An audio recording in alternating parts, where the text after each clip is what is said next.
우리 이 시간 스가랴서 이 9장에 있는 말씀부터 해서 원래 그 14장까지 쭉 우리가 한꺼번에 보면 제일 좋겠습니다만은 우리가 그럴 만한 여건이 또 잘 안 되어서 두 번에 또 나누어 보고자 합니다. 세 장 그렇게 나누어 보면 우리가 정리가 될 듯하고, 실제로 이 스가랴서 9장부터 그 14장까지 내용은 좀 어려운 부분이 있습니다. 왜 어려우냐 하면, 스가랴가 예언할 때 그 예언이었는데 이미 성취된 것도 있고, 스가랴가 예언했던 그 예언이었는데 아직도 예언으로 남아있는 부분도 있기 때문에 그러합니다. 그리고 항상 그렇듯이 이 예언이라고 하는 것이 명료하면 참 좋은데 그 명료하지 않은 부분이 간혹 또 있어서 그런 것들을 우리가 역사 가운데 정리하고 찾아서 또 얘기하는 것이 결코 만만치 않은 내용이기도 하죠. 전체 내용의 흐름은 이렇습니다. 궁극적인 회복에 대한 말씀을 하고자 하셔요. 근데 우리가 이 회복에 대해서만 방점을 찍고 공부를 하면 큰 오해가 있게 되는데, 회복이라는 것은 사람들이 타락을 했기 때문에 하나님께서 그만한 대가를 지불해서 공의를 만족시키시고 이제 건지시는 것이거든요. 또 하나님께서 악한 채로 건질 수는 없습니다. 악한 자들 중에서도 개선의 여지가 있는 사람이라면 충분히 검증하고 연단하고 난 다음에 이제 건지시는 것이고, 개선의 여지가 없는 죄, 악이 관영한 사람 같으면 그러면 이제 그들을 다 진멸하고 그리고 또 건지시는 것이거든요. 잘 아시는 것처럼 출바벨론 역사도 구원의 은혜의 역사였지만, 그 전에 이스라엘 백성들이 바벨론에 잡혀갈 만큼 충분히 악했다, 이런 거 우리가 알지 않습니까? 또 이 바벨론 다음에 페르시아 다음에 헬라 다음에 로마, 이렇게 역사가 이어져가는 이유는 어디 있느냐 하면, 하나님께서 바벨론에서 다 돌아오기를 원하셨는데 대부분 거기 남아 있었고, 소수가 돌아와서 애를 써보지만 안 되고 말았다는 거예요. 또 안 될 수밖에 없었고, 심지어 에스라와 느헤미야 같은 분이 함께 힘을 합쳐서 성경을 다 한번 읽고 마음의 결단을 내리기까지 했지만, 그러나 그것을 지속적으로 이어갈 만한 그러한 힘이 전혀 없었던 겁니다. 그렇게 해서 다시 이제 이스라엘은 말라기를 통하여 하나님과 결별하게 되어지고, 그리고 헬라가 네 개로 나누어졌을 때 이 셀류쿠스 왕조의 안티오쿠스 4세 에피파네스에게 혹독한 시련이 있을 그때 또 회복의 때 마카비 혁명이 또 있게 되는 것이거든요. 실제로 또 로마의 억압 아래에 있을 때 문화는 헬라 문화를 쫓아가고 있고, 종교인들은 다 자기 욕심을 가지고 신앙생활하고 있고, 백성들은 오히려 이렇게 저런 모양으로 다 억압당할 때, 그때 이제 세례 요한이 먼저 외치고, 예수님 초림 때 원래 구원의 때 아닙니까? 그렇죠? 그 은혜를 베푸셨는데, 잘 아시는 것처럼 예수님의 말씀을 듣고 돌이킨 사람은 그 당시에도 그리 많지 않았다는 거예요. 왜냐하면 자신들의 그 기대와 예수님이 너무 달랐던 거예요. 말씀하신 내용을 받아들여야 될 텐데 자신들의 욕심을 가지고 메시아를 기대하니까 그 메시아를 알아보지 못하는 거예요.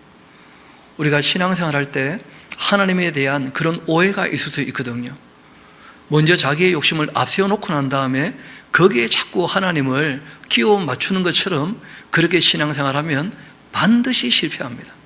하나님과 관계를 맺어갈 수 없습니다. 하나님이 주인이신 것이 명확히 인정돼야 되거든요. 그런데 말로는 하나님을 경외하고 존경한다 하면서도 마음은 여전히 자기 욕심을 따라가는, 마음은 하나님께로부터 먼 사람들이 의외로 많을 수 있다는 거예요. 우리는 그러지 않으려고 부지런히 말씀을 살피고 우리 마음을 이 말씀으로 또 씻어내는 것이죠. 잘 아시는 것처럼 예수님 죽으시고 부활하시고 승천하시고 성령 오셔서 교회가 세워지고, 예루살렘에서 30년 동안 성령께서 역사를 하시고 예수님의 제자들이 일을 해보지만 예루살렘 교회가 30년 버티지 못합니다. 결국 그렇게 해가지고 이제 AD 70년에 또 두 번째 성전이 무너지면서 이스라엘은 멸망하고 말거든요. 그리고 지금까지도 다시 회복이 안 되고 있죠. 그 이후에 이제 세 번째 성전이 세워질 때, 그때는 일단 성전이 세워진 것이 회복이 됩니다. 그때 아마 12지파가 함께 모이지 않겠나 싶기도 해요. 왜냐하면 예수님 재림 이전 그 6개 인을 떼고 별이 떨어지게 되었을 때, 그때 12지파에서 이스라엘 백성들은 14만 4천이 인침을 받게 되거든요. 그런데 잘 아시는 것처럼 그 성전에 결국 또 누가 서게 되느냐? 멸망에 가증한 것이 서지 못할 곳에 또 서게 되는 거예요. 그래서 인침받은 사람들, 또 주님의 몸된 교회, 그 낙원에 있는 사람은 마지막 나팔에 부활할 것이고, 이 땅에 인침받은 이스라엘 백성들과 또 그 인침받았던 이 성도들, 주님의 몸된 교회는 다 휴거되겠지만, 이 땅에 또 남아서 잘 아시는 것처럼 그 마지막 적 그리스도의 그때에 육류표를 받을 것인가, 결국 이제 그때라도 하나님께로 돌아올 것인가, 하나님께 돌아올 수 있는 충분한 근거를 마지막 때는 또 보여주시거든요. 잘 아시는 것처럼 그 인을 떼고 나팔 불 때 그 징조라는 것이 미리 다 기록이 되어 있고, 그리고 그 말씀대로 다 이루어질 뿐 아니라 그 6번째와 7번째 나팔 사이에 모든 사람이 보고 있을 때에 두 증인이 죽고 부활하고 승천하는 일까지 있기 때문에, 그래서 마지막 적 그리스도가 활동할 때 결국 사람이 아는 것을 가지고 결정하게 됩니다. 누구 편에 설 것인가. 여러분, 신앙은 애매하지 않거든요. 진리라는 것은 애매하지 않습니다. 백신을 맞을까 말까, 이게 무엇인가, 그런 식으로 666표나 짐승의 표가 나타나는 게 아니에요. 너무나 명확하고 확실한 징조가 있고 난 다음에 있는 것이니까 그런 것 때문에 전혀 헷갈려 할 필요가 없는 것이죠. 그리고 난 다음에 이제 예수님 재림하시고, 그리고 늘 구약에서 이스라엘을 중심으로 한 궁극적인 회복인 천유왕국이 있고, 그리고 이제 궁극적인 천국까지도 이어지는 것이니까, 실상 그 회복에 대한 이야기, 구원에 대한 이야기 앞에 있는 이 인간 타락과 이스라엘 백성들의 그 하나님을 배역하고 폐역했던 그 사건들을 우리가 살피지 않으면 그 성경을 이해하는 데 참 어렵습니다. 그 복음주의라고 하는 그런 또 경향이 있는데, 사람들이 편견에 치우쳐 있으니까 인간 타락과 자기 자신을 돌아보기보다는 하나님이 그냥 무조건 사랑하지 않겠는가, 복주지 않겠는가 하는 식으로 하나님의 긍휼과 자비와 사랑을 너무 값싸게 취급하는, 너무 쉽게 여기는 그런 이상한 또 이 풍조가 있거든요. 그래서 우리가 오늘 9장, 10장, 11장을 볼 때 그 회복에 대한 말씀을 꾸준히 하시면서도 하나님께서 회복 이전에 그 사람들이 어떠했는지에 대하여 이야기를 또 함께 하고 있으니까 그 두 가지를 우리가 잘 정리해서 보게 되면 조금 어렵지만 어렵지는 않게, 그게 무슨 말이냐면 영 모르지는 않을 겁니다. 대략 무슨 말이냐는 충분히 알아들을 만하게 우리가 정리해 나갈 수가 있을 것입니다. 혼자 보면 잘 알 수가 없어요. 그래서 같이 좀 보면서 정리해 나가고, 저도 최선을 다하여 정리하고 챙겨봤습니다만은 저의 최선은 또 저의 최선이니까 부족한 게 여전히 있는 거예요. 인간의 최선은요, 인간 자체가 선한 존재가 아니기 때문에 다 부족합니다.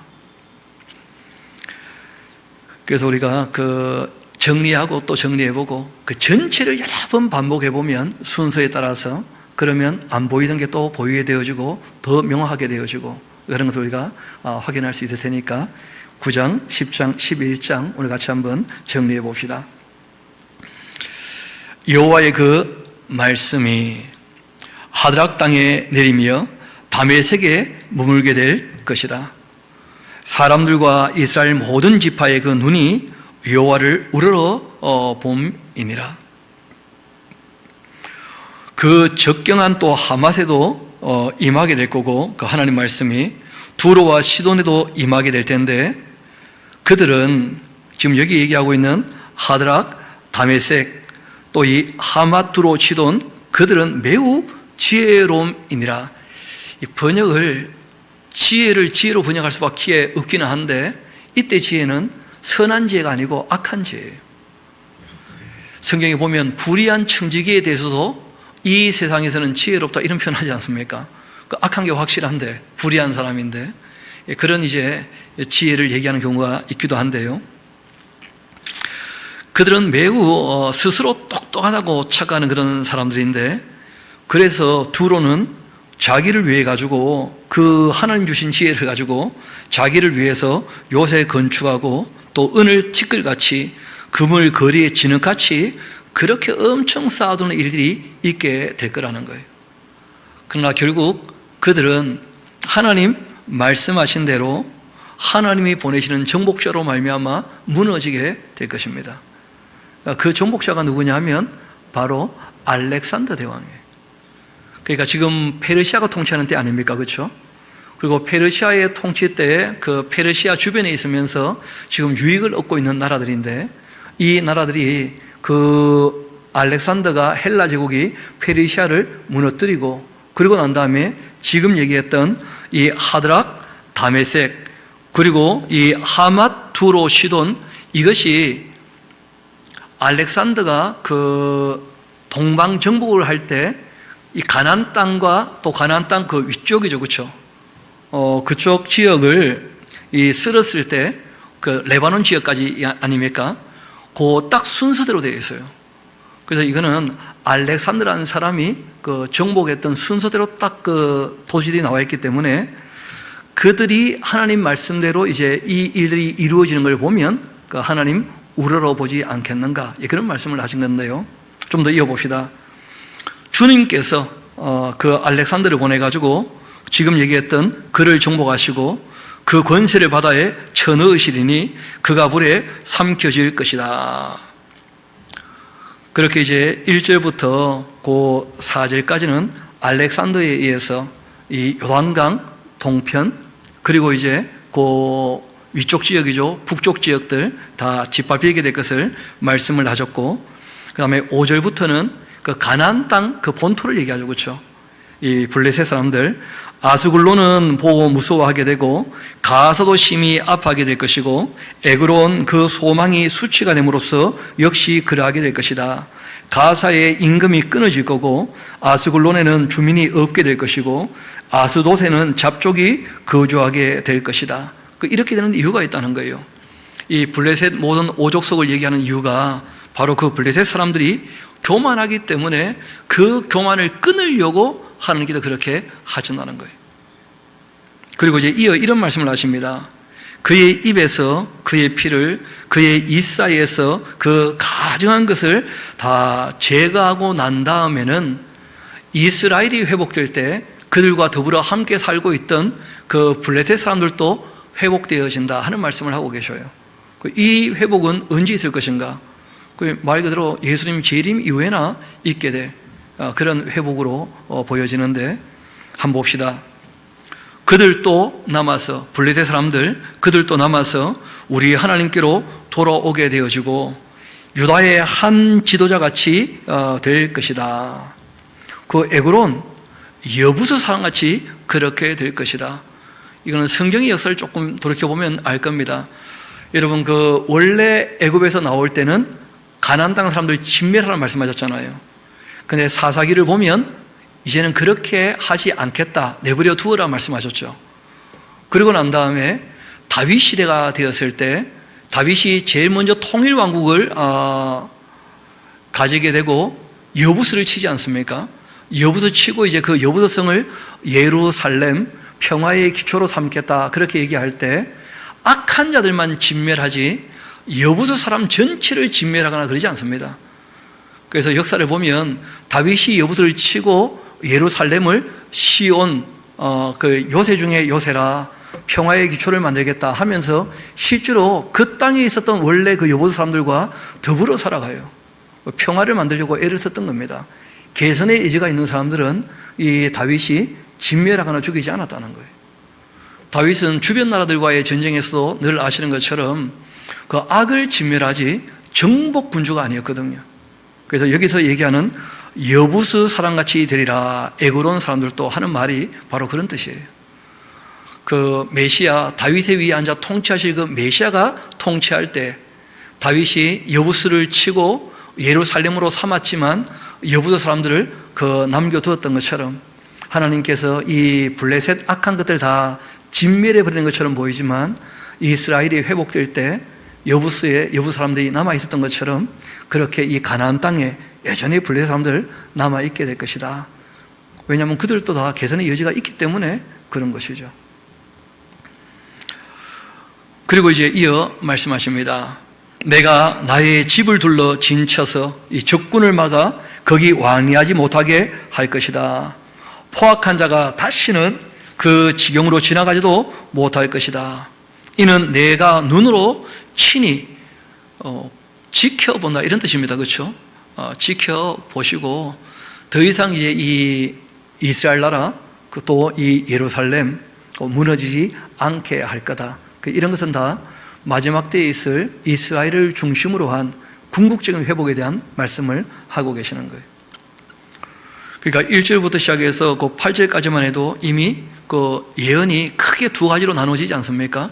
그러니까 하나는 알렉산더에 의해서 동방정복이 있게 되어졌을 때 그때 이제 그 이스라엘을 괴롭게 했던 주변 나라들 반드시 무너지게 될 거다 하는 것과 또 이스라엘을 괴롭게 했지만 블레셋 사람들은 이스라엘이 회복될 때 함께 또 회복될 것이다 하고 말씀하신 내용이죠. 중요한 것은 이 9절, 10절의 말씀인데 하나님께서 이런 일들을 이루어 가실 때 그 예수님의 그 초림에 대해서 또 예수님의 그 재림에 대해서 미리 말씀하신 내용이 있다는 거예요. 이 9장, 그 9절은 아주 유명한 그 9절이죠. 그렇죠? 왜냐하면 예수님께서 초림하셔서 예루살렘에 입성하실 때, 나귀 타고 입성하실 때 이 말씀이 성취되었거든요. 우리 한번 봅시다. 시온에 따라 크게 기뻐할지어다. 실제로 예수님 초림은 이스라엘 백성들에게 기뻐할 날이었거든요. 예수님께서 예루살렘에 입성하실 때 기뻐해야 될 문제였는데 근데 그 기뻐한 날이 며칠 못 가죠. 왜냐하면 자기들 기대를 가지고 영접했다가 기대와 다르니까 결국은 십자가에 못 박고 말았던 것인데 시온에 따라 크게 기뻐할지어다. 예루살렘에 따라 즐거이 부를지어다. 보라 너의 그 왕이, 이 왕이란 말이 중요하죠. 이 멜렉. 왜냐하면 이때는 잘 아시는 것처럼 총독이 통치할 때였거든요. 그러니까 왕이 임하실 때가 온다는 거예요. 다윗의 위에 앉으시는 왕, 그분은 바로 예수님 외에는 아무도 없죠. 이어봅시다. 또 마카비 혁명으로 그 레위 지파 중에서 왕이 있었지만 잘 아시는 것처럼 다윗의 후손이 아니잖아요. 레위 지파니까. 그는 그 구약의 예언으로 그렇게 치지 못하는 거죠. 예루살렘에 왕이 임한다라고 할 때에는 내 왕이 너에게 임하시나니 그는 공의로우신 분이시고 구원을 베푸시는 분이시며 겸손하셔서 나귀를 타시는데 나귀의 작은 것 곧 나귀 새끼다. 그렇게 예수님께서 초림 때 예루살렘 성전에 입성할 것을 이렇게 예언해 놓았고 거기다 그대로 성취되었죠. 그뿐 아니라 10절 이어봅시다. 내가 에브라임의 그 병거와 그리고 예루살렘의 말을 끊어버리고 전쟁하는 활도 끊을 것이다. 그가 이방 사람에게 화평을 전하게 될 것이고 그 통치는 바다에서 바다까지 이르게 되고 유브라데 강에서 이 땅끝까지도 이르게 될 것이다 하고 말씀하신 거예요.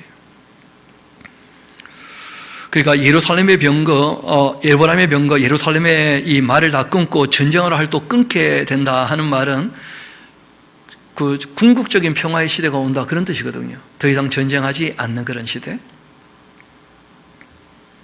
누가 그 일을 할 것인가? 그 예수님께서 그가 이방 사람에게도 화평을 전하고 그래서 지금 우리에게도 복음이 전파된 것이죠. 그리고 이미 우리 마음에도 그 하나님의 나라가 이루어지기도 하지 않습니까? 그러나 궁극적인 것은 그렇게만 끝나지 않는다는 거예요. 좀 더 이어 말씀하십니다. 그의 통치, 실제로 통치하는 때가 오신다는 거예요. 그 천년왕국 이외에는 설명 불가능하죠. 바다에서 바다까지 이르게 되고 유브라데 강에서 땅끝까지도 이르게 되어지는 그러니까 사람 마음에 임하는 천국 정도가 아니고 정말 온 세상 위에 예수님께서 직접 통치하는 시대가 반드시 온다. 그런 것은 그 천년왕국 이외에는 없는 겁니다. 지금도 안 되고 있는 것이고 또 앞으로도 더 안 될 겁니다. 예수님 말씀 그대로 재림 이전에는 내가 말세에 믿음을 보겠느냐, 그런 시대가 되고 말 것이기 때문에 그러하죠. 그래서 예수님 또 다시 오셔서 새롭게 하시는 것이거든요. 악을 다 진멸하시고. 이어봅시다. 또 너로 말할진대 너의 그 언약의 피로 말미암아서. 언약의 피 하니까 이게 좀 말이 어렵죠. 그러니까 너희들이 다 하나님과 피로 언약을 맺었기 때문에 그 이스라엘 백성들에 대한 이야기를 하는 거죠. 그렇죠? 그래서 그 언약을 깨뜨렸으니까 피를 흘리기 마련이지 않는가, 그런 얘기를 하고 계시는 것인데, 이어봅시다. 또 너로 말할진대 나의 언약의 그 피로, 너의 언약의 피로 말미암아서 내가 너의 갇힌 자들 물 없는 구덩이에서 놓았지 않는가.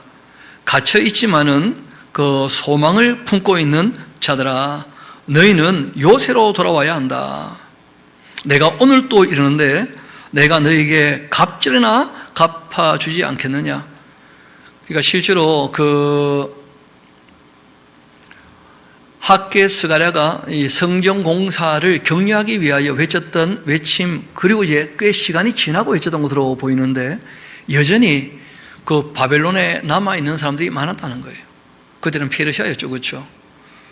그 소망은 갖고 있는데 거기가 좋아서 여전히 거기 남아있는, 그 참 사람 마음이 그 의외로 복잡하고 이율배반적인 부분이 있다는 거예요.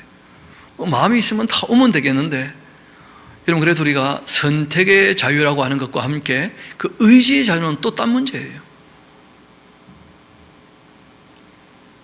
하나님께서는 거기 다 돌아오기를 원하시거든요. 그리고 정말 그들이 다 돌아오게 되면 그 이스라엘은 정말 강한 나라가 될 수가 있고 출 바벨론에서 제사장 나라 역할을 감당할 만도 할 터인데, 이어봅시다. 내가 유다를 당긴 활로 삼고 또 에브라임을 끼운 화살로 삼았지 않느냐. 그 하나님의 힘이라는 거예요. 화살이 이렇게 매겨져 있으면 얼마나 힘이 되겠습니까? 놓으면 그냥 날아가는 건데. 결국 이제 그들이 헬라 자직을 치게 해서 너를 용사의 그 칼과 같게 할 것이다. 이거는 마카비 혁명을 얘기하는 것 같다. 대부분 다 그렇게 보고 있는 것이죠. 그래서 바벨론 이미 무너졌고 페르시아 또 좀 전에 우리가 얘기했죠. 헬라에 무너지고 헬라 4개로 쪼개지고 난 다음에 그 안티오코스 4세 에피파네스가 아주 성전을 유린하게 될 때, 그때 이제 마카비 혁명이 일어나서 또 한 번의 회복의 때가 있지 않는가, 뭐 그런 역사인 것처럼 보이죠. 이어봅시다. 여호와께서 또 그들 위에 나타나셔서 그들의 그 화살을 번개같이 쏘아내실 것이며, 또 주 여호와께서 나팔을 불게 하시고 남방 회오리 바람을 타고 가실 거다. 만군의 여호와께서 그들을 호위하실 텐데 그들이 원수 삼킴이여 물맷돌 밟을 거고, 그들이 피 마시고 즐거이 부르기를 술 취한 것 같이 할 것인즉 피가 가득한 동이와도 같고 피 묻은 제단 모퉁이와도 같을 것이다. 이날 그들의 하나님 여호와께서 그들을 자기 백성의 양떼같이 구원하시리니 그들이 그 왕관의 보석같이 여호와의 땅에 빛나게 될 것이다. 그의 형통함과 그 아름다움 어찌 그리 큰지 곡식은 청년을, 새 포도주는 처녀를 강건케 그렇게 할 것이다. 그런데 뭐 잘 아시는 것처럼 마카비 혁명으로 있었던 그 수전절과 함께 그 회복의 때는 또 오래가지 못했죠. 또 자중질환이 일어나게 되어지면서 실제로 또 이 아수르의 도움을 청하면서 또 엉망이 되고 말하던 거 아닙니까? 결국 그 문제를 해결하려고 이제 로마가 끼어들게 되어지고 결국은 이 이스라엘은 로마 속국이 되고 그 왕은 또 이 에돔 사람 헤롯이 왕이 되어지고 그렇게 역사가 또 흘러가죠. 이어봅시다. 봄비가 올 때 여호와 곧 이 구름을 일게 하시는 여호와께 비를 구하라. 여러분, 이게 굉장히 중요한 표현이기도 하고 성경에 몇 번 나오는 말씀이기도 합니다. 여러분, 하나님께서 뜻하신 바가 있다 할지라도 너희가 원해야 어떻게 될 거라는 거예요? 이루어질 거라는 거예요. 여러분, 때가 되면 비가 올 거 아닙니까? 그렇지만 때가 되었으니까 하나님 비를 내려 주옵소서. 그래서 주인이 하나님이시다는 것을 인정을 하고, 그리고 비를 내려주실 때 하나님이 주신 비이기 때문에 감사할 줄 아는, 여러분, 자연이 하는 게 아닙니다. 어떻게 스스로 규칙이 생길 수 있습니까? 그게 있을 수 없는 얘기예요. 그래서 우리가 이 규칙이라든지 정보라고 하는 것은 어떤 인격적 존재의 의지로 말미암아 있게 되는 것이다 하는 걸 꼭 염두에 두셔야 됩니다. 그래서 성경은 얘기합니다. 봄비가 올 때가 되면 그 여호와 곧 구름을 일게 하시는 여호와께 그 비를 구하도록 하여라 하면서, 에스겔서에도 그런 말씀이 있지 않습니까? 너희가 바벨론에서 돌아오게 되겠지만 그러나 너희가 그렇게 이루어지기를 구하여야 될 것이다, 그렇게 말씀하시는 거예요. 하나님 하신 일에 대해서, 또 하실 일에 대해서 정말 그렇게 되기를 원합니다 할 때 우리가 하나님 편인 게 확실하게 확인이 되는 것이죠. 이어봅시다. 무리에게 소낙비를 내려 밭의 채소를 각 사람에게 주실 것이다. 드라빔들은 허탄한 것을 말하며 이 복술자는 진실하지 않은 것을 보고 거짓꿈을 말한즉 그 위로가 헛되므로 백성들이 양같이 유리하여 목자가 없기 때문에 공고를 당하나니. 그러니까 목자가 없으니까 사람들이 다 제 멋대로 행하고 자기 소견이 옳은 대로 행하는데 진리를 배우지 못하면 그 바른 길 가지 못하는 거죠. 그래서 내가 목자들에게 노를 바란다. 내가 순염소들을 벌할 것이다. 만군의 여호와가 그 무리 곧 유다 족속을 돌보아 그들을 전쟁의 준마와 같게 그렇게 하겠다. 모퉁이 똘이 그에게서, 말뚝이 그에게서, 싸우는 활이 그에게서, 권세 잡는 자가 다 일찍 그에게서 나오게 될 것이고, 싸울 때 용사같이 거리의 진흙 중에 원수를 밟을 거다. 여호와가 그들과 함께한즉 그들이 싸워 말탄 자들을 부끄럽게 할 것이다. 그렇게 내가 유다 족속을 경고케 하게 하며 요셉 족속을 구원할 것이다.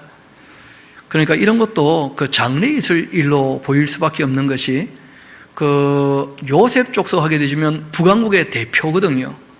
그래서 남왕국뿐 아니고 북왕국 10지파가 돌아올 때는 언제인가? 아직까지도 돌아오지 않았다는 거예요. 성경에 보면 그 예수님 재림 이전에 돌아와서 그 세 번째 성전을 지을 때는 그 유다 지파만 짓지 않는 것처럼 보이지 않습니까? 그리고 이제 예수님 재림 이후에도 이제 이스라엘 중심으로 회복될 때에도 그 12지파가 다 있겠죠. 이어봅시다. 그렇게 내가 유다 족속을 경고케 하며 요셉 족속을 구원한지라 내가 그들을 궁휼히 여김으로써 그들이 돌아오게 할 것이다. 그들은 내가 내버린 일이 없어진 같이 그렇게 될 것이다. 나는 그들의 그 하나님 여호와라. 내가 그들에게 들을 것이다. 에브라임이 그 용사 같아서 에브라임이 포도주를 마신 같이 마음이 즐거울 거고, 그들의 그 자손은 보고 기뻐하며 여호와로 말미암아서 마음에 아주 즐거워하게 될 것이다.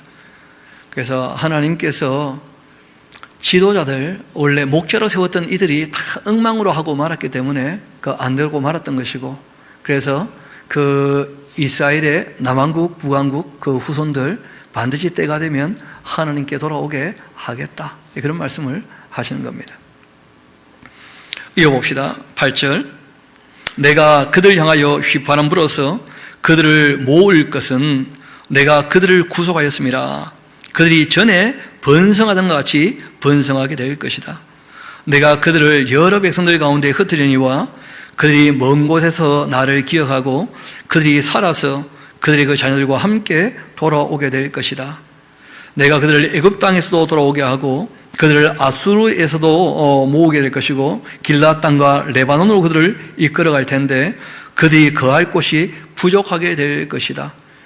잘 아시는 것처럼 이스라엘 나라를 얘기할 때는 가나안 땅 정도로 얘기하지만 실제로 조금 더 확장해 보게 되어지면 요단 동편 길앗 땅, 또 그 하맛 읍이 더 위쪽 레바논 땅 전체가 다, 왜냐하면 유브라데 강부터 시작해서 이 애국강까지 강에서 강 사이가 원래 다 이스라엘의 원래 약속된 영토였거든요. 그거 다 회복하게 될 거다, 그런 말씀을 하시는 거죠. 아직도 그러려면 차례차례 물었겠죠, 그렇죠? 당연히 예수님 재림 이전에는 그 이루어지지 않습니다. 재림 이후에 이스라엘을 중심으로 한 회복에 대한 말씀들을 하고 계시는 거죠. 이어봅시다. 11절, 내가 그들이 그 고난의 바다를 지나갈 때에 바다 물결을 치리니 나일의 깊은 곳 다 마르겠고 아수르의 교만도 낮아지겠고 애굽의 규가 없어지게 될 것이다. 내가 그들로 나 여호와를 의지하여 견고하게 하겠다. 그리고 그들이 나의 이름으로서 행하리라. 나 여호와가 말하는 것이다. 그래서 이런 말씀들은 하나님이 일방적으로 하기로 한 것이니까 반드시 그렇게 다 이루어질 것입니다. 이어봅시다. 레바논아, 너의 문을 열고 불이 너의 백향목을 사르게 해라. 너 잣나무여 곡할지어다. 백향목이 넘어졌고 아름다운 나무들 쓰러졌음이로다. 바산의 상수리 나무들아 곡할지어다. 무성한 숲이 엎드러졌도다. 목자들이 곡하는 소리가 나미여 그들의 그 영화로운 것이 쓰러졌음이로다. 어린 사자의 그 부르짖는 소리가 나미여 이는 요단의 자랑이 다 쓰러졌음이로다. 그 요단강 그 동편에 있는 또 레바논에 있는 그 자연 풍광이 참 좋고 힘 있는 나라들 다 부서지고 무너지고 내려앉게 될 것이다 하고 말씀하신 거예요. 이어봅시다. 여호와 나의 하나님이 이르시되 너는 잡혀 죽을 양떼를 먹여라 이렇게 얘기해요. 여러분 그 예언서의 그 예언 중에 좀 어려운 부분이 있다면 이런 겁니다. 그 하나님께서 예언자를 통해서 말씀하실 때 예언자가 자기를 1인칭으로 일컫는 것인지 때로는 여호와의 영이 그 예언자 안에서 그 하나님의 그 사자가 자신을 1인칭으로 얘기하고 있는 것인지 구분이 잘 안 되는 경우가 있다는 거예요. 여러분 잘 아시는 것처럼 사도행전에 보면 그 구스네 씨가 성경을 읽다가 이사야서의 말씀을 쭉 읽으면서 아니 그래 이때 얘기하는 나는 누구냐? 선지자 자신이냐? 아니면 뭐 앞으로 오시게 될 약속된 메시아냐? 대체 누구를 얘기하고 있는 것이냐? 하고 이제 물어보는 그런 장면이 있지 않습니까? 성경을 볼 때 언제 어디서 누가 할 때 그 누가가 애매한 경우들이 종종 있다는 거예요.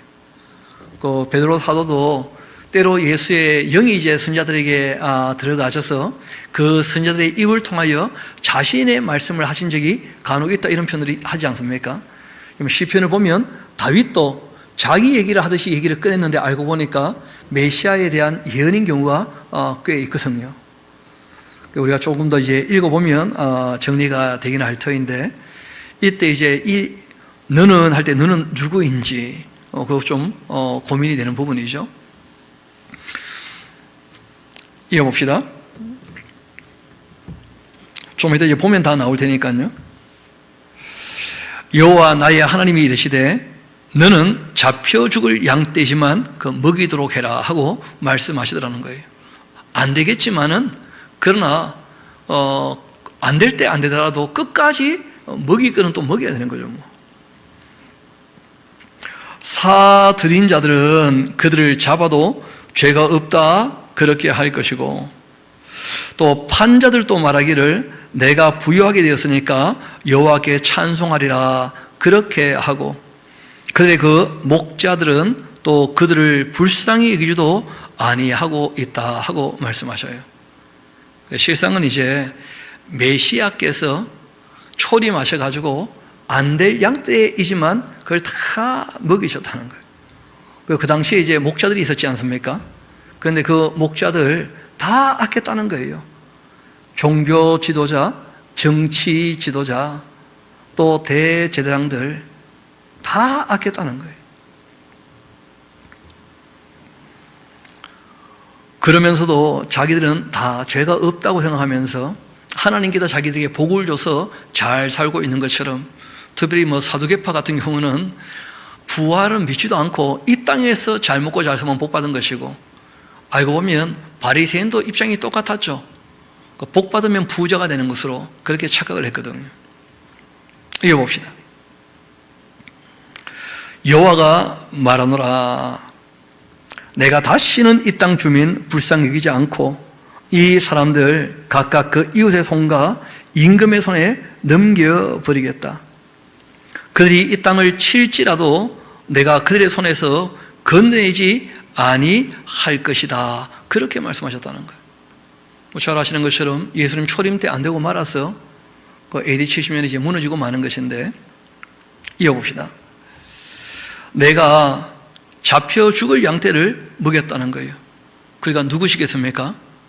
그러니까 이 예언자 안에 계시는 예수님이에요. 그 성자의 영이 잡혀 죽을 양떼들인데 3년 반 동안 부지런히 먹이신 거예요. 그런데 참으로 가련한 양들이었다. 내가 막대기 둘을 취했고 하나는 은총이라 했고 하나는 연합이라 그렇게 하면서 양떼를 먹였다는 거예요. 은혜를 베푸시고 정말 하나 되기를 원하셨어요. 주님의 몸된 교회가 되기를 원하셨거든요. 실제로. 그런데 결국 안 되고 말아서 한 달 동안에 그 짧은 시간을 얘기하는 것이죠. 내가 그 새 목자를 제거하였다. 새 목자 아까 얘기했죠. 제사장, 왕, 그 선지자들, 그리고 예수님께서 이제 이 삼중직을 완성해 나가실 거예요. 근데 문제는 예수님이 삼중직을 완성하신다 할지라도 이스라엘은 그때 은혜 받지 못합니다. 주님의 몸된 교회가 새로 시작되는 것이고 이스라엘은 말 그대로 마지막 때가 되어서 그 세 번째 성전 세워지고 소수가 좀 돌아올 것이고, 그리고 예수님 재림 이후에나 회복하게 될 것입니다. 이어봅시다. 한 달 동안 내가 그 새 목자를 제거했는데 이는 내 마음에 그들을 싫어했고 그들도 그들의 그 마음에 나를 미워하더라. 여러분, 서로 싫어했다는 거예요. 여러분, 신약을 보면 이런 거 잘 나타나 있지 않습니까? 예수님도 그들에 대해서 보통 그런 표현 잘 안 하시는 분 같은데 그 당시 지도자들에게는 뭐라고 얘기했느냐 하면 독사의 자식들아. 또 그때 왕이었던 헤롯에게 뭐라고 합니까? 저 여우에게 가서 그렇게 표현하셨다는 거예요. 예수님께서. 당연히 그들도 예수님 너무 싫어했고 부담스러워했죠. 서로 미워하는 거예요. 꼴 보기 싫으면 같이 못 있는 거죠. 이어봅시다. 내가 이르되 내가 너희를 먹이지 아니할 거다. 죽는 자는 죽는 대로, 망하는 자는 망하는 대로, 나머지는 서로 살 먹는 대로 그냥 내버려 두겠다. 그렇게 하고는 은총이라고 하는 건 막대기를 취하여 꺾어 버렸다는 거예요. 이는 모든 백성과 세웠던 언약을 폐하려 하였다. 그래서 구약이 끝난 거예요. 그래서 이스라엘 백성들에게는 뭘 세우신다고요? 새 언약을 세우신다는 거예요. 구약이 이렇게 깨어지고 끝나고 말았기 때문에.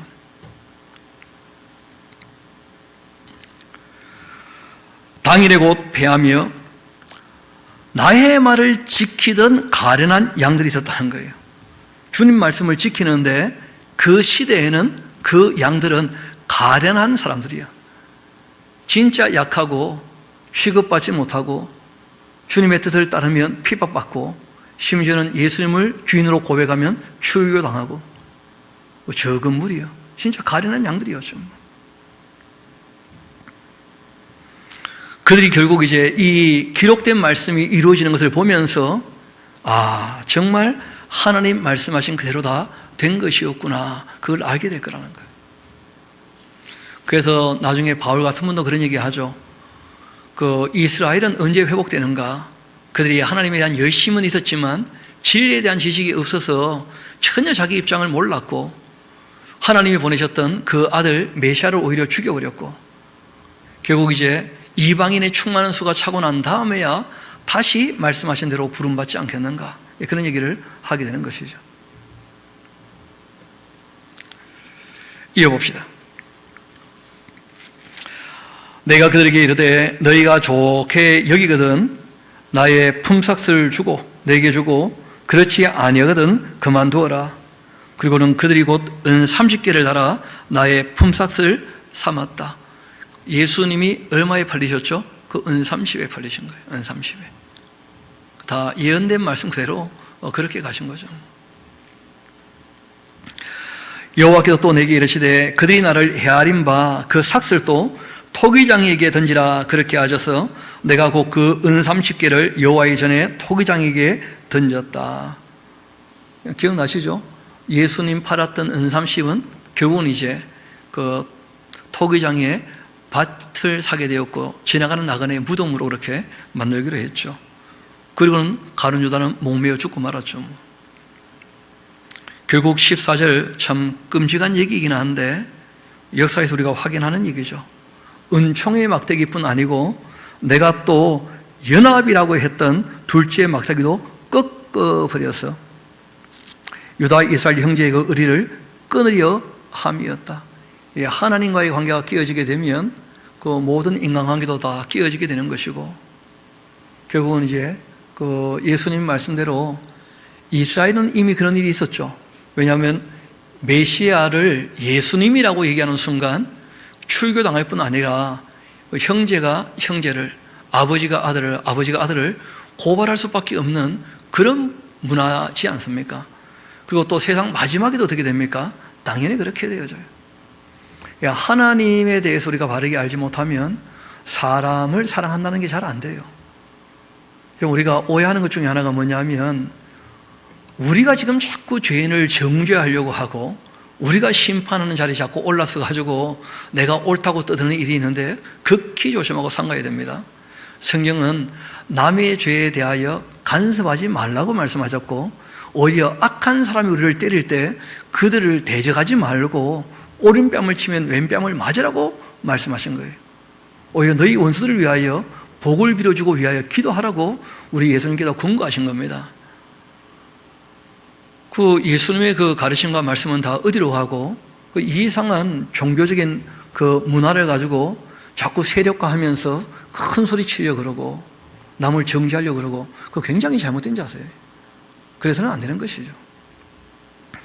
우리가 말씀을 보다가 잘못된 것은 잘못되었다, 바르게 고치자 하는 것은 교육할 때는 얼마든지 가능합니다. 그런데 개인적 관계에 있어서는 그럴 수 없는 거예요. 그럼 우리가 정말 조심해야 됩니다. 결국 은총이란 막대기도 부러지고 말았고 연합이라고 하는 그 막대기도 부러지고 말았어요. 그래서 이스라엘은 한참 후에 다시 부름을 받게 됩니다. 이어봅시다. 여호와께서 내게 이르시되 너는 또 그 어리석은 목자의 그 기구들을 빼앗을지니라. 그리고 또 다른 한 목자를 세우시는 목자가 있다는 거예요. 보라, 내가 한 목자를 또 이 땅에 일으킬 거다. 여러분, 주님께서 때로는 그 악한 자들을 세우시는 경우도 있다는 겁니다. 왜냐하면 그 존재가 또 할 일이 있기 때문에. 그게 바로 적그리스도를 얘기하는 것인데요. 그 내용을 보면 이제 나올 테니까요. 보라, 내가 한 목자를 이 땅에 일으킬 텐데 그가 없어진 자 마음에 두지 않고 흩어진 자 찾지도 않고 상한 자 고치지도 않고 경건한 자 먹이지도 않고 오히려 살진 자 고기 먹고 또 그 굽도 찢어버리고 화 있을 진저 양떼를 버린 못된 목자여, 이 칼이 그 팔과 오른쪽 그 눈에 내리게 될 텐데 그 팔이 아주 말라버리고 그 오른쪽 눈이 아주 멀어버릴 것이다. 그렇게 말씀하셨다는 겁니다. 우리 한번 그 갈라디아서 데살로니가 우리 후서 그 2장 같이 한번 가봅시다. 데살로니가 후서 2장, 그 잘 아시는 말씀이죠.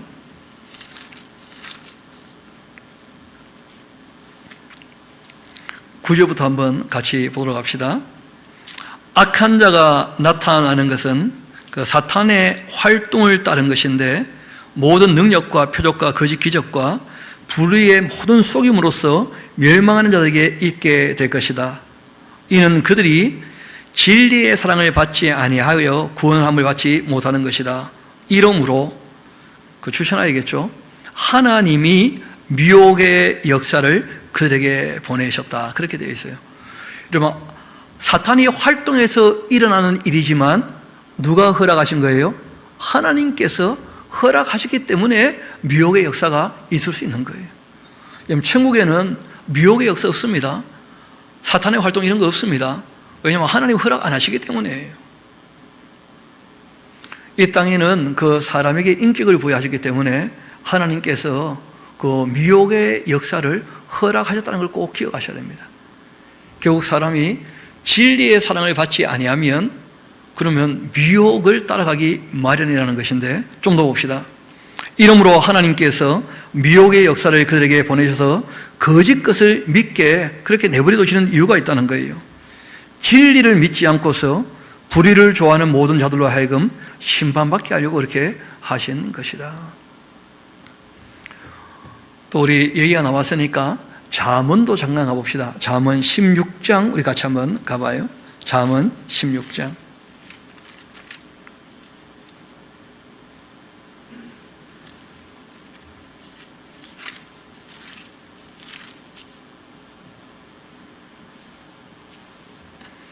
우리 그 4절 같이 한번 봅시다. 여호와께서 온갖 것을 그 쓰임에 적당하게 지으셨는데 악인도 악한 날에 적당하게 하셨다. 그런 말씀이 있어요.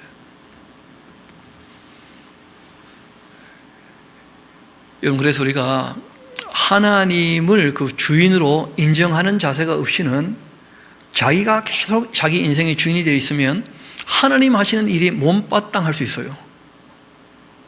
그 의문이 자꾸 생기고. 여러분, 우리가 신앙의 가장 기본은 피조물이라는 데서 시작하는 겁니다. 그래서 하나님 하시는 일 중에는 옳지 않은 게 결코 없다는 걸 꼭 기억하셔야 돼요. 다 필요해서 활동하게 허락하신 것 뿐이고 검증과 연단을 다 거쳐서 우리가 주님 앞에 서게 되는 것입니다. 영원하신 하나님은 이미 택하셨고 다 예정하셨고 이미 다 성취하셨지만 시간 안에 있는 우리는 두렵고 떨림으로 이루어가야 될 것들이 꽤 많이 남아있고 끝까지 이기고 끝까지 견뎌야 되는 거예요. 그래서 오늘 그 스가랴서 우리가 9장, 10장, 11장 쭉 정리해 보고 있는데, 그런데 이것이 기록되었던 그 원목적이 따로 있어요. 여러분, 스가랴가 이 내용들을 그 당시 사람들에게 외쳤던 이유는 어디 있느냐 하면 그 바벨론 거기 남아있지 말고 다 돌아왔으면 하는 바람이 있기 때문에, 또 돌아와서 잘 아시는 것처럼 성전이 지어졌지 않습니까? 여러분, 성전이 지어지고 난 다음에 하나님께서 양식을 그들에게 다 허락하시고 베풀어 주셨는데, 그런데 문제는 그 나라가 잘 되었냐는 거예요. 그 다음에 잘 아시는 것처럼 전혀 그러지 못했다는 거예요. 오히려 그 아수라 왕 때에도 끊임없이 이 예루살렘은 고발당했고, 그리고 이제 모르드게가 에스더에게 유대인인 것을 밝히지 말라고 얘기할 정도로 분위기가 좋지 않았다는 거예요. 그리고는 잘 아시는 것처럼 에스더 사건으로 말미암아서 원래 유대는 다 진멸당할 뻔하다가 그 하나님께서 은혜를 베푸셔가지고 다시 한번 그 회복의 기회를 얻게 된 것이었는데, 그러고도 대부분 다 안 돌아오고 말았죠. 실제로 하나님께서 그들이 다 돌아오기를 원하고 계셨다는 거예요. 하나님은 이스라엘 백성을 통하여 회복해 하실 마음이 있으셨던 겁니다. 처음부터 이 세상에서 아브라함의 그 혈통적인 후손 이스라엘 나라를 제사장 나라로 삼으셔가지고 온 인류에게 하나님이 누구신지를 계시하기를 원하셨기 때문에 그 이스라엘의 하나님 여호와 하나님을 자기의 하나님으로 삼는 그 백성들, 그 사람들은 복 있는 사람이다, 그렇게 된 거예요. 왜냐하면 이스라엘 나라 이외에는 어떤 나라도 하나님을 계시를 통하여 알게 된 것이 아니라 자기들 나름대로 만들어 알게 되었거든요. 그래서 양심에 비추어 옳은 것도 있지만, 그러나 창조주 하나님, 구세주 하나님, 보혜사 하나님, 심판주 하나님에 대해서 명료하게 다 알지 못합니다. 그래서 우리가 종교다원주의를 인정할 수도 없고 용납할 수도 없는 거예요. 그래서 오늘 이제 9장, 10장, 11장 쭉 살폈는데, 하나님께서 메시아를 통해서 또다시 회복하시겠지만 초림 때는 안 되고, 그 재림 이후에나 될 것에 대해서 쭉 말씀을 하시는 내용까지 봤는데, 우리 그 다음 이제 12장, 13장, 14장은 또 마지막 때에 있게 될 이야기들이 좀 더 구체적으로 정리가 되어지는 것을 보게 됩니다. 다시 한번 말씀드립니다마는 회복의 방점을 찍기 이전에 우리가 이미 스가랴에서 봤잖아요. 회복이 중요한 게 아니고 오직 너희는 진리와 화평을 구하라는 거예요. 그러면 하나님께 울면서 도와달라 할 일도 없고, 또 울면서 도와달라고 할 때 건진받는 일도 별로 중요한 게 아니죠. 건진받는 게 중요한 것이 아니라 일상적으로 올바른 관계를 맺고 정말 하나님과 사귐이 있는 저와 여러분 되기를 소망합니다. 또한 우리가 하나님과 사귐이 있다면 사람들과도 바른 관계를 맺으며 살아가게 될 것입니다. 기도하시겠습니다. 우리 한 2, 3분 정도 우리 말씀들을 기억하면서 내가 혹시 그 기록된 말씀이 아닌 이 진리가 아닌 계시로 말미암아 우리에게 알려주신 것이 아닌 내가 오해하고 착각하고 있는 것들이 혹시 있지는 않았는지 다시 한번 우리 신앙을 점검도 해보고, 또 우리가 혹 사람들과의 관계가 지금 문제가 있거나 어려워져 있다면 자신을 한번 돌아보면서 하나님과의 관계가 올바르게 되어져 있는지 우리가 한번 다시 생각해 봐야 될 것입니다. 우리 한 2, 3분 정도 조용히 개인적으로 기도하도록 하시겠습니다.